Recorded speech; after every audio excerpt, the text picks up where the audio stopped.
షిరిడీ సాయినాథుడు శ్రద్ధ సబూరి అని 2 జంట సూత్రాన్ని అనుగ్రహించారు. వాటి ప్రత్యేకత ఏంటి? శ్రీ షిరిడీ సాయినాథుని యొక్క జీవిత చరిత్రలో ముఖ్యమైన అంశం శ్రద్ధ సబూరి. శ్రద్ధ అంటే సంపూర్ణమైన విశ్వాసం, సంపూర్ణ విశ్వాసం. సబూరి అంటే ఓర్పు. అంటే శ్రీ షిరిడీ సాయినాథుడు ఉన్నాడు, నన్ను చూస్తున్నాడు, సర్వము నన్ను కాపాడుతాడు అని ఎటువంటి మనసులో అరమరికలు లేకుండా పూర్తి విశ్వాసం కలిగి ఉండడం.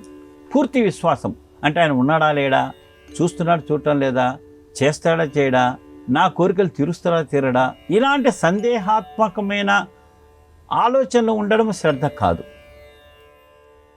సంపూర్ణమైన విశ్వాసము ఆ శ్రీ షిరిడీ సాయినాథుడు నన్ను కాపాడుతాడు, నన్ను చూస్తున్నాడు అని ఆ భక్తితో భావనతో కలిగి ఉండడమే శ్రద్ధ. ఇక సబూరి అంటే ఓర్పు.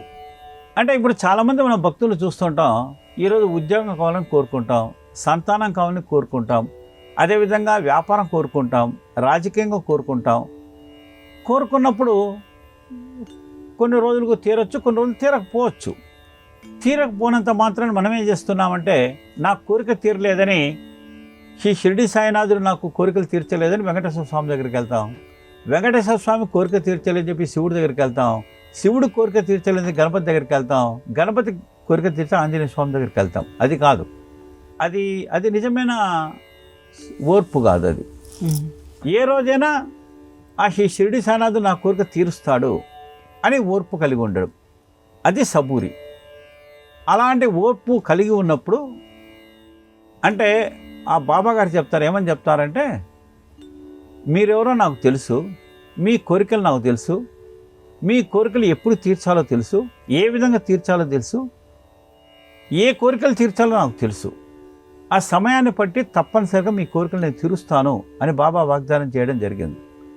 కాబట్టి ఆ శ్రీ షిరిడీ సాయిబాబా తన భక్తులు వారి కర్మను బట్టి, వారి యొక్క భక్తిని బట్టి కోరికలు తీర్చడం జరుగుతుంది. అయితే ఇంకా ముఖ్యమైన విషయం ఆలోచించాలంటే, భక్తుల యొక్క మనోఅభిష్టాలు కొందరికి పూర్తిగా తీరుతూనే, కొందరికి పూర్తిగా తీరటం లేదు.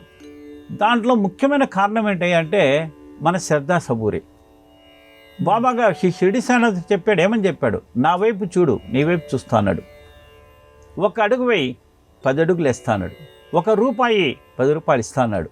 అంటే నీ శ్రద్ధ సబూరి అనేది ఎంత గట్టిగా ఉంటుందో నీ కోరిక అంత గట్టిగా తీరుతుంది. నీ శ్రద్ధ సబూరి అనేది ఎంత తక్కువగా ఉంటుందో నీ కోరిక అంత తక్కువగా తీరుతుంది. అంటే నీ కోరిక తీరడంలో అంతరార్థం ఏమిటయ్యా అంటే భక్తుల యొక్క శ్రద్ధ సబూరి. భక్తుల యొక్క శ్రద్ధ సబూరి యొక్క ఆ యొక్క శక్తిని బట్టి, వారి యొక్క విశ్వాసాన్ని బట్టి, వారి ఓర్పును బట్టి బాబా అడుగులు వేస్తాడు, బాబా చూస్తాడు, బాబా కోరికలు తీరుస్తాడు. బాబా చెప్పాడు ఆ మాట, మీరు చూడండి నేను చూస్తా అన్నాడు. అడుగు వేయండి వేస్తా అన్నాడు. రూపాయి ఏంటి 10 రూపాయలు ఇస్తా అన్నాడు. అలాగే మన శ్రద్ధ సబూరిని బట్టే మన కోరికలు తీరుతున్నాయి. ఆ శ్రద్ధ సబూరి తక్కువ ఉన్నప్పుడు నిదానంగా కోరికలు తీరుతూ ఉంటాయి. అలాంటి శ్రద్ధ సబూరి కలిగి ఉన్నప్పుడు ఆ సాయినాథుడు సర్వదా భక్తులను కాపాడడం జరుగుతుంది.